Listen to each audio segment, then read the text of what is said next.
Assalamualaikum warahmatullahi wabarakatuh. Salam, Om Swastiastu, Salam Budaya, Salam Kebajikan, Rahayu. Kali ini kita kembali lagi di acara Nada dan Cerita bersama saya Faizal Fawaz. Dan kali ini kita kedatangan bintang tamu yang bisa membuat kalian terinspirasi. Dia adalah salah satu siswa di SMKN 1 Bangil. Siapakah dia?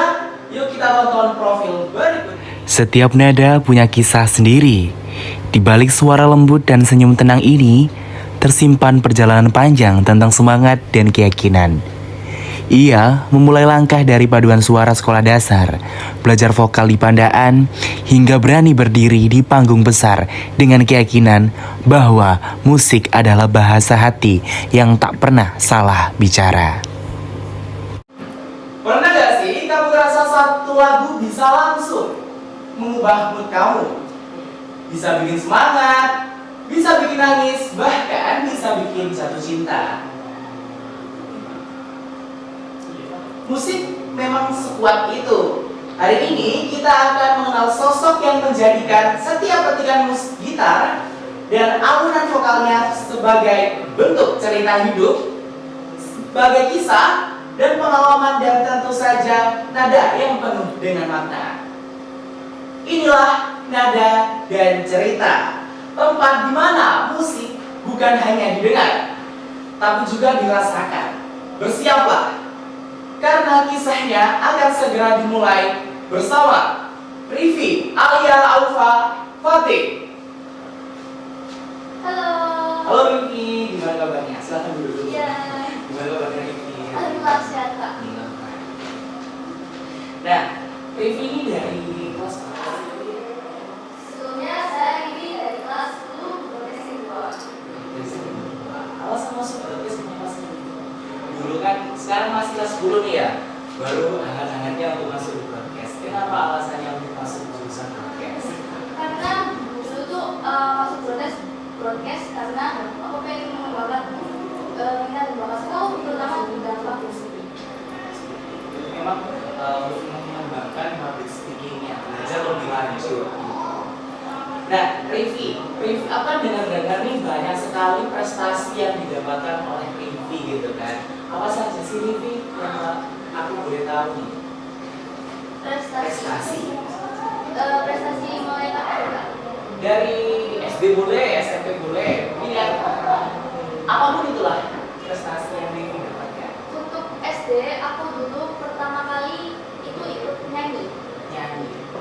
dari kelas 4. Dulu itu aku nggak langsung tiba-tiba nyanyi, tapi ada satu ekstra paduan suara. Aku ikut ekstranya, ternyata kok seru. Diajakin lomba-lomba itulah, terus akhirnya jadi paduan suara inti. Di paduan suara inti itu alhamdulillahnya saya sempat dari SD sampai SMP itu jadi anggota dari PSP. PSP itu paduan suara pasuruan. Dan akhirnya keterusan sampai SMP. Nah, di SMP mengikuti ekstra lagi. Iya, tetap mengikuti ekstra paduan suara karena kebetulan gurunya itu sama, jadi ikut terus. Sudah klop berarti ya kan sama Betul. gurunya. Nah, selain prestasi Rivi tentang paduan suara, ada lagi nggak Rivi prestasi Rivi yang mungkin menurut Rivi itu sangat membuat Rivi itu mengejutkan gitu? Wah, mengejutkan. Iya, yang membuat SMP sih Kak.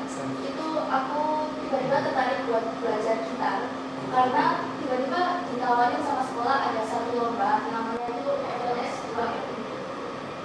Di dalam lomba itu tentunya tingkat dulu, dan pertamanya aku ikut dari kecamatan, kabupaten, provinsi, terus ke nasional. Tapi aku waktu ke provinsi belum pernah juara 1. Pernahnya itu sampai kabupaten aja juara 1. Itu. nah ini pengumuman ya, salah satu pilihan prestasi dari Rivi dari SMP sampai Pandaan. Ya. Lomba ini. Ada dua, ada lomba azan musik sama lomba azan campuran. Aku jelasin sih ya Kak. Kalau lomba azan musik itu dua gitar yang dipadukan menjadi satu. Jadi ada suara satu, suara dua, sampai dipadukan menjadi satu. Kalau misalnya lomba azan campuran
main alat musik apa sih? Oke. Waktu itu sebelum belajar gitar, aku juga sempet kelas berapa ya? Kayaknya kelas 5 atau kelas 6 itu saya belajar bermain organ. Organ itu yang kayak piano tapi versi yang kecil. Yang kayak Betul, tapi saya waktu lesnya bukan ngambil ke musik itu tapi ke laboratorium kelas. Jadi bisa nggak nih kalau semuanya nanti ada para penonton setia mau apa namanya senior ini untuk jadi akustikan atau geografi itu mau nggak nih? Boleh, boleh banget. Boleh. Karena kalau soal dengan musik itu bikin saya jadi senang juga, jadi suka. Jadi di akhir segmen kita akan tahu informasinya mungkin dari media sosial bisa dihubungi ini ya. Nah dari teman-teman dari cerita Devi tadi kita lanjut obrolannya setelah iklan berikut ini.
Jadi apa